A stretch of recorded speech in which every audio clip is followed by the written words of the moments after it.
بسم اللہ الرحمن الرحیم۔ قسط نمبر 6 ماضی۔ کچھ عرصہ بعد صابر صاحب کی طبیعت خراب رہنے لگی تھی، کچھ عمر کی وجہ سے، کچھ ان کی لاپرواہی کی وجہ سے۔ ابھی بھی کمرے میں لیٹے تھے، تیز بخار میں تپ رہے تھے جب سلطانہ بیگم سوپ لے کر آئی۔ میری بات سنو سلطانہ، صابر صاحب نے نرمی سے مخاطب کیا۔ سلطانہ بیگم نے سوپ ٹیبل پر رکھ کر غور سے انہیں دیکھا، پھر سواریاں نظروں سے انہیں دیکھنے لگی۔ میں نے خارج سے وعدہ کیا تھا ایک۔ صابر صاحب ٹھہر کر بولے تو سلطانہ بیگم کے کان حارث کے نام پر کھڑے ہوئے تھے۔ کیسا وعدہ؟ سلطانہ بیگم نے سوال کیا۔ میں عریج کا ہمیشہ خیال رکھوں گا اور اسے اپنی بیٹی بنا کر رکھوں گا۔ مجھے لگتا ہے اب میرے دن قریب آ رہے ہیں، عریج اور علی کی شادی کر دینی چاہیے تاکہ وہ ہمیشہ یہی رہے۔ صابر صاحب نے اپنی بات مکمل کی تو سلطانہ بیگم بے یقینی نظروں سے انہیں دیکھنے لگیں۔ مگر ابھی تو وہ دونوں بچے ہیں، سلطانہ بیگم ناگواری چھپاتے ہوئے بولی۔ ہاں تو ابھی نکاح کر دیں گے، بعد میں رخصتی۔ صابر صاحب بول ہی رہے تھے جب سلطانہ بیگم بیچ میں بول پڑی۔ یہ کیا کہہ رہے ہیں آپ مجھ سے پوچھے بغیر یہ فیصلہ کیسے کر سکتے ہیں بھلا؟ میں کسی کو بھی بہو بنا لوں گی، عریج کو نہیں۔ آپ نے تو حد کر دی، وہ بچپن سے آپ کی بیٹی بن کر رہ رہی ہے، آگے بھی بیٹی بنا کر کہیں بھی رخصت کر دیں، مگر اس منحوس کو میں بہو نہیں بناؤں گی۔ جو اپنے ماں باپ کو کھا گئی وہ میرے بیٹے کو کیسے چھوڑ دے گی بھلا؟ کبھی نہیں۔ سلطانہ بیگم ایک دم سے بھڑک اٹھی تھی۔ صابر صاحب حیران تھے، جو اس پر اتنا پیار نچھاور کرتی ہیں وہ بھلا کیسے اس طرح کے الفاظ استعمال کر سکتی ہیں؟ انسان تو ہمیشہ حیران ہی ہوتا ہے، وہ تو اللہ دلوں اور لوگوں کی عقلوں سے واقف ہوتا ہے، کسی کے چہرے پر کب لکھا ہوتا ہے کہ کون شخص کسی کا دشمن بن جائے۔ سلطانہ میں فیصلہ کر چکا ہوں، مزید بحث نہیں ہوگی۔ صابر صاحب ایک دم طیش میں آتے بول کے اٹھ کھڑے ہوئے۔ اگر آپ نے ایسا سوچا بھی تو یاد رکھیے گا میں آپ سے طلاق لے لوں گی، کبھی معاف نہیں کروں گی۔ سلطانہ بیگم زور سے روتے ہوئے چیخی تھی، جبکہ صابر صاحب کو ان کی بات نے بہت ہرٹ کیا تھا، مگر وہ ضبط کرتے گھر سے باہر نکل گئے۔ ان کی نظر سامنے سے آتے آئس کریم لیے 19 سالہ عریج اور 20 سالہ علی باتیں کرتے ہوئے دکھے۔ صابر صاحب ان دونوں کے سروں پہ ہاتھ پھیرتے گھر سے نکل گئے۔ علی کا انسٹیٹیوٹ جانے کا وقت ہو رہا تھا، مگر سلطانہ بیگم نے دروازہ نہ کھولا تو باہر سے بولتا وہ باہر نکل گیا۔ سلطانہ بیگم تسلی کرتی اٹھی، گھر میں اس وقت عریج اور وہ موجود تھے۔ وہ تیزی سے کچن میں گئی، عریج کچھ سمیٹنے میں مصروف تھی۔ وہ اس کے گھنے بالوں سے اسے گھسیٹ کر کمرے میں پٹخ دیا۔ تم سمجھتی کیا ہو؟ پہلے تمہاری ماں سب کچھ برباد کر گئی، میری خوشیاں کھا گئی، اور اب تم یہ کرنے کی کوشش کر رہی ہو؟ سلطانہ بیگم چیخ پڑی۔ عریج سب کچھ سمجھنے کی کوشش کر رہی تھی جب سلطانہ بیگم نے اس پر تھپڑ اور لاتوں کی برسات کر دی اور کمرے سے باہر نکل گئی۔ اس کے جسم پر جگہ جگہ نیل کے نشان پڑ گئے تھے۔ وہ کمرے میں کتنی ہی دیر سسکتی بلکتی اپنے ماں باپ کو یاد کرتی رہی اور اس کی آنکھ لگ گئی۔ علی اس کے کمرے میں آیا تو اسے بیڈ کے کنارے پر سر رکھے سویا پایا، پاس جا کر بیٹھ گیا۔ اس کا چہرہ تکنے لگا جو سوتے ہوئے بھی کسی معصوم بچی سے کم نہیں لگ رہی تھی، مگر اس کے ہاتھ پر نیل کا نشان دیکھ کر وہ ٹھٹکا اور جیسے سارا معاملہ سمجھ گیا تھا۔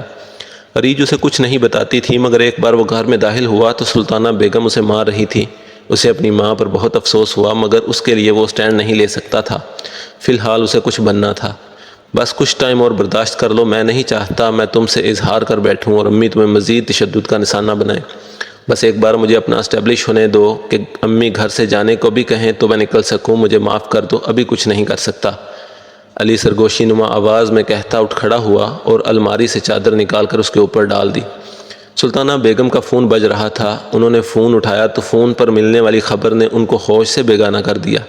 وہ علی کو لے کر آنن فانن ہسپتال بھاگی۔ صابر صاحب کے ایک دوست کی کال تھی جنہوں نے بتایا تھا کہ صابر صاحب کو ہارٹ اٹیک آیا ہے، وہ ہسپتال لے کر گئے ہیں۔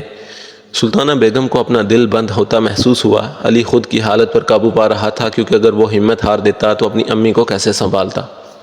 سامنے سے ڈاکٹر آتے دکھائی دیے تو دونوں ان کی طرف لپکے۔ ڈاکٹر صاحب، میرے ابو کیسے ہیں؟ آئی ایم سوری، ہم انہیں نہیں بچا سکے، کافی میجر ہارٹ اٹیک تھا۔ ڈاکٹر اتنا کہتے چلے گئے۔ علی اور سلطانہ بیگم پر قیامت ٹوٹ پڑی۔ سلطانہ بیگم کتنی ہی دیر بینچ پر ساکت بیٹھی رہیں۔ علی انہیں ایک جگہ بٹھا کر خود جنازے کے انتظامات دیکھنے لگا۔ سلطانہ بیگم جو افسردہ تھی، ایک بات سوچ کر ان کے دل کو اطمینان پہنچا تھا کہ اب علی اور عریج کی شادی کی بات نہیں ہوگی، مگر نصیب تو اللہ ہی جانتا ہے، نہ جانے کون سا کس کے نصیب میں ہے اور کس کو کس کی محبت ملے گی۔ ہم صرف اپنی مرضی کی پلاننگ کر سکتے ہیں، مگر اللہ اس سے زیادہ کوئی بھی بہترین فیصلے نہیں کر سکتا۔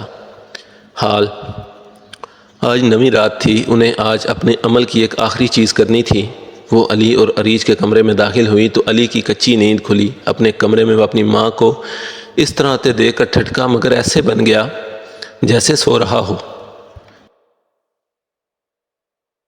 اور ان کی ایک ایک حرکت پر نظر رکھنے لگا۔ وہ عریج کے بال جو اس کے بندھے دوپٹے میں بنی چٹیا ہلکی سی دکھ رہی تھی ہلکے سے کاٹنے لگیں اور پھر ایک کاغذ میں رکھ کر نکل گئیں۔ پیچھے کمرے میں علی اٹھ بیٹھا، عریج کی طرف دیکھا جو بے خبر سو رہی تھی۔ دوپٹہ ابھی تک نماز کے سٹائل میں بندھا تھا جیسے بھی نماز پڑھ کر سوئی ہو۔ علی گہرا سانس بھر کر سوچ رہا تھا کہ آخر اس کی امی کو عریج کے بالوں کا کیا کرنا ہے، مگر جب مین گیٹ کھلنے کی آواز آئی تو وہ علی تیزی سے باہر جا کر پہلے اپنی امی کے کمرے میں دیکھنے لگا۔ وہ وہاں نہیں دکھیں تو علی چابیاں لیتا گیٹ سے باہر بند کرتا تیزی سے نکلا۔ ایک طرف اس کی اپنی امی جاتی دکھائی دی، اسے اپنے اوپر یقین نہیں آیا۔ پہلے تو اس نے دل میں سوچا آواز دے، مگر پھر کچھ سوچ کر ان کا پیچھا کرنے لگا۔ ان کو ایک گھر میں جاتا دیکھ کر وہ حیران رہ گیا۔ وہ فقیرہ کا آستانہ تھا، اسے پتہ تھا یہاں کوئی کالا جادو کرنے والی رہتی ہے، مگر کون ہے یہ نہیں پتہ تھا۔ اس کو یقین نہیں آیا اس کی امی کا آخر یہاں کیا کام۔ ایک کھڑکی پر نظر پڑی تو اس کھڑکی میں وہ جھانکنے لگا جہاں اس کی امی اور ایک عورت بغیر کپڑے پہنے بیٹھی کچھ پڑھنے میں مصروف تھی۔ وہ نظریں پھیر گیا مگر کمرے میں کی جانے والی ہر حرکت سے واقف تھا۔ کمرے کے ہر طرف دیے تھے، ایک ستار کے بیچ بال رکھے تھے اور اس کے بھی ہر کونوں پر دیے رکھے تھے۔ وہ دونوں ان بالوں کو بیچ میں ایک بنے سٹار کے بیچ میں رکھ کر اشلوک پڑھنے میں مصروف تھیں جب ایک دم سے کمرے میں جلائے گئے تمام دیے بجھ گئے اور بہت سی بلیوں کے سائے دکھنے لگے۔ پھر آس پاس بہت سے کفن بندے لوگ دکھے جن کے کفن پر بہت سا خون موجود تھا۔ علی کو کوئی مخلوق تو نہیں دکھ رہی تھی مگر اچانک دیے بجھنے پر اس کو اپنے جسم میں سنسنی سی محسوس ہوئی۔ اس کو اپنی ماں پر بہت افسوس ہو رہا تھا مگر ابھی وہ کچھ بولنا نہیں چاہتا تھا۔ عریج سو رہی تھی، جب اس کی آنکھ کھلی علی اور سلطانہ بیگم دونوں کو گھر میں نہ پا کر وہ گھبرا گئی۔ اس نے کال کی تو علی کا فون کمرے میں بجنے لگا۔ وہ صحن میں بیٹھ کر دونوں کا انتظار کرنے لگی۔ جب اسے اپنے پیچھے کوئی کھڑا محسوس ہوا اس نے گھبرا کر پیچھے دیکھا، کوئی نہیں تھا وہاں پہ۔ اس کا جسم پسینے سے شرابوں ہو رہا تھا۔ وہ پھر سے دروازے کی طرف دیکھنے لگی۔ جب اسے اپنے پیچھے پھر کوئی محسوس ہوا وہ گھومی تو ایک بہت خوفناک شکل والی عورت کو دیکھ کر اس کی چیخ نکل گئی۔ وہ تیزی سے واش روم میں بھاگی، اسے کچھ سمجھ نہ آیا۔ وہ واش روم میں کھڑی گہرے گہرے سانس لے رہی تھی، پھر کچھ سوچتے وہ وضو کر کے باہر آئی۔ جب اسے کسی کے رونے کی آوازیں آنے لگیں وہ باہر گئی تو کسی لڑکی کو گھٹنوں میں منہ دیے روتے دیکھا۔ وہ ڈرتی اس کے پاس گئی اور اس کا چہرہ دیکھنے کی کوشش کرنے لگی۔ جب اس نے سر اٹھایا تو اس کی خوفناک شکل دیکھ کر وہ کمرے میں بھاگی اور کمرہ بند کر دیا، مگر جب دروازہ بند کر کے دروازے سے ٹیک لگا کر پیچھے گھومی تو بہت سے کفن بندے اور خون میں لت پت لوگ اسے دیکھ کر اس کو اپنا آپ فنا ہوتا محسوس ہوا۔ وہ واپس کمرے سے باہر نکل گئی، ابھی گہرے سانس لے رہی تھی۔ باہر آ کر جب وہ سامنے خوفناک شکلوں والے لوگ دیکھ کر اس کی چیخ نکل گئی، مگر آیت الکرسی کا ذہن میں آتے ہی وہ ڈرتی ڈرتی تیزی سے آیت الکرسی کا ورد کرنے لگی۔ پیچھے نظر پڑی وہی کفن والے لوگ کھڑے تھے۔ وہ زور زور سے روتے ہوئے آیت الکرسی پڑھ رہی تھی مگر کوئی بھی چیز اس کے پاس نہیں آ رہی تھی۔ اسے ایسا لگا اس کے ارد گرد نور پھیل گیا ہو، تبھی اسے خوف سے اچانک چکر آئے اور ہوش و حواس سے بیگانہ ہو گئی۔ سلطانہ بیگم اور فقیرہ عمل کر رہے تھے جب اچانک دونوں کے منہ سے خون نکلا۔ فقیرہ بدمزہ ہوتی دوبارہ عمل میں مصروف ہو گئی، اسے ہارنا ہرگز نہیں پسند تھا۔ وہ کافی دیر اپنا عمل کرتی رہی۔ آخر کار 10 منٹ میں سلطانہ بیگم کو ایسا لگا ان کے بالوں کو کسی نے مضبوطی سے تھاما ہے مگر کھینچ نہیں پا رہا۔ ان کو ڈر سے اپنی جان جاتی محسوس ہوئی مگر فقیرہ کے ہوتے انہیں اپنا ڈر غائب ہوتا محسوس ہوا۔ پھر عمل مکمل کرتے ہی دیے جل گئے۔ سلطانہ بیگم کپڑے پہننے لگی۔ دیووں کی روشنی میں جب سب واضح ہوا تو علی نظریں پھیر گیا، پھر وہ تیزی سے نکلی۔ علی وہیں ساکت نظروں سے انہیں جاتا دیکھ رہا تھا، پھر ان کے پیچھے جانے لگا۔ جب ان کو قبرستان میں جاتا دیکھ کر علی اب ہمت ہار رہا تھا۔ اس کو اپنے قدم من بھر وزنی لگ رہے تھے۔ انہوں نے خون سے ایک دائرہ بنایا اور پھر اس دائرے کے سامنے والی قبر میں ان بالوں کو جس پر اتنی محنت کری تھی وہ دبا دیا اور پھر اس دائرے کو چونے سے گہرا رنگ کرنے لگی تاکہ کل آرام سے مل جائے۔ پھر وہ قبر سے نکلتی چلی گئی۔ علی پیڑ کے پیچھے کھڑا یہ سب افسوس اور تکلیف بھرے تاثرات لیے دیکھ رہا تھا۔ اسے لگا سال پہلے وہ سب ختم ہو چکا ہے مگر وہ نفرت میں اتنا آگے نکل جائیں گی یہ اسے نہیں پتا تھا۔ اس کی آنکھوں سے ایک آنسو نکل کر دھاڑی میں جذب ہوا، اور بے شک اللہ تعالیٰ جسے ہدایت سے نوازے اور جس سے چاہے ہدایت چھین لیتا ہے۔ وہ سلطانہ بیگم کو فی الحال پتہ لگنے دینا چاہتا تھا کہ وہ سب کچھ دیکھ چکا ہے۔ جب وہ ان سے پہلے پہنچنے کے لیے شارٹ کٹ لیتا تیزی سے گھر کی طرف جانے لگا۔ اسے عریج کی بھی ٹینشن ہو رہی تھی۔